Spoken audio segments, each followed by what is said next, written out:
Hello दोस्तों, कैसे हैं? आशा करता आप सब ठीक होंगे। तो आज की कहानी कर्मों का लेखा जोखा। तो सुनिए धार्मिक कहानियाँ। एक महिला बहुत ही धार्मिक प्रवृत्ति थी और उसने नाम दान भी लिया हुआ था।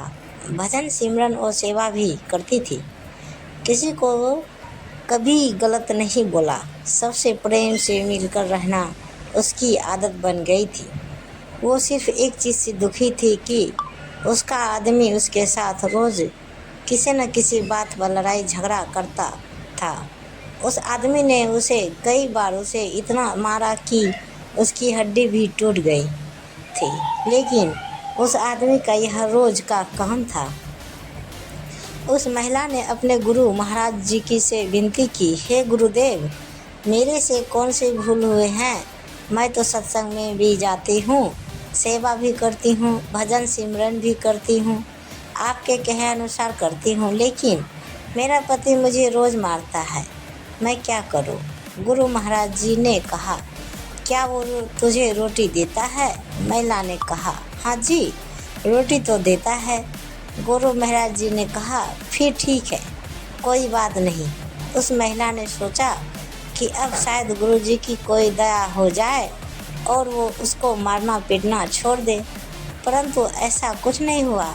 उसकी तो आदत ही बन गई थी रोज़ अपनी पत्नी की पिटाई करना। समय के साथ कुछ साल और निकल गए। उसने फिर से महाराज जी से कहा कि मेरा पति मुझे रोज़ मारता पीटता है, मेरा कसूर क्या है? गुरु महाराज ने फिर से कहा, क्या वह तुम्हें रोटी देता है? उस महिला ने कहा, हाँ जी, देता है। महाराज जी ने कहा, फिर ठीक है, तुम अपने घर जाओ। महिला बहुत निराश हुई कि महाराज जी ने कहा ठीक है। वो घर आ गई, लेकिन उसके आदमी का स्वभाव वैसे का वैसा रहा। रोज़ उसने लड़ाई झगड़ा करना। अब वो महिला बहुत तंग आ गई थी।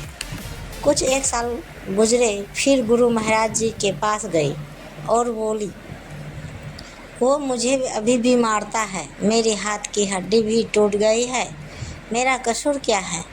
मैं सेवा भी करती हूँ, सिमरन भी करती हूँ, फिर भी मुझे ज़िंदगी में सुख शांति क्यों नहीं मिल रही है? गुरु महाराज जी ने कहा, वो तुझे रोटी देता है? उसने कहा, हाँ जी, देता है। महाराज जी ने कहा, फिर ठीक है। परंतु इस बार वह महिला ज़ोर ज़ोर से रोने लगी और बोली कि महाराज जी, मुझे मेरा कसूर तो बताओ, मैंने कभी किसी का बुरा नहीं किया, फिर मेरे साथ ऐसा बर्ताव क्यों हो रहा है? महाराज जी कुछ देर शांत हुए, फिर बोले, बेटी, तुम्हारा पति पिछले जन्म में तुम्हारा बेटा था और तुम उसकी सौतेली माँ थी। तुम रोज़ उसको सुबह शाम मारती रहती थी और उसको कई कई दिन तक खाना नहीं देती थी। भगवान का शुक्र मानो कि इस जन्म में वो तुझे रोटी तो दे रहा है। ये बात सुनकर एक महिला एकदम चुप हो गई। गुरु महाराज जी ने कहा, बेटा, जो कर्म तुमने किए हैं उसका फल तो तुम्हें अवश्य भुगतना पड़ेगा। फिर उस महिला ने कभी महाराज जी से शिकायत नहीं की, क्योंकि वो अब सच में जान चुकी थी।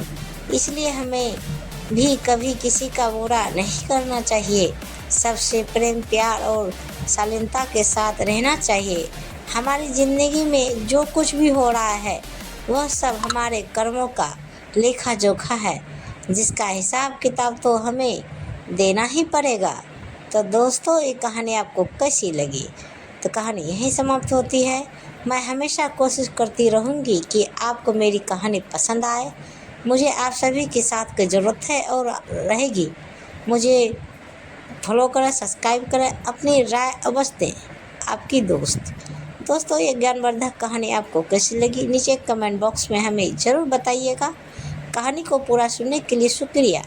तो प्रेम से बोलिए, जय माता दी, हर हर महादेव। तो दोस्तों, ऐसे वीडियो देखने के लिए हमारे चैनल को सब्सक्राइब करें और वीडियो को लाइक ज़रूर करें। धन्यवाद। तो दोस्तों, मिलते हैं अगले वीडियो के साथ। तब तक बाय बाय दोस्तों, जय हिंद।